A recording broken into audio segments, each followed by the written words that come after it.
ಇವತ್ತಿನ ವ್ಲಾಗ್ ಶುರು ಮಾಡೋಕ್ಕಿಂತ ಮುಂಚೆ ಒಂದು ಶ್ಲೋಕ ಹೇಳಬೇಕಂತ ಅನ್ನಿಸ್ದೆ.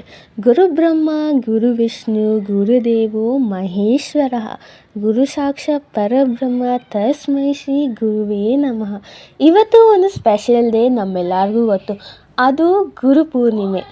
ಭಾರತೀಯ ಸಂಸ್ಕೃತಿಯಲ್ಲಿ ಗುರು ಎಂಬ ಪದಕ್ಕೆ ಅತ್ಯಂತ ಸ್ಥಾನವಿದೆ. ತಂದೆ ತಾಯಿ ಇರುವಂತೆ ಶ್ರೇಷ್ಠ ಸ್ಥಾನವು ನಿಲ್ಲುವುದು ಗುರುಗಳಿಗೆ. ಶ್ರದ್ಧೆ ಮತ್ತು ಜ್ಞಾನ ಪ್ರತಿಬಿಂಬ. ಹೀಗಾಗಿ ಗುರುಗಳ ಆರಾಧನೆ ಮಾಡಲು ಗುರುಪೂರ್ಣಿಮೆಯನ್ನು ಆಚರಿಸಲಾಗಿದೆ.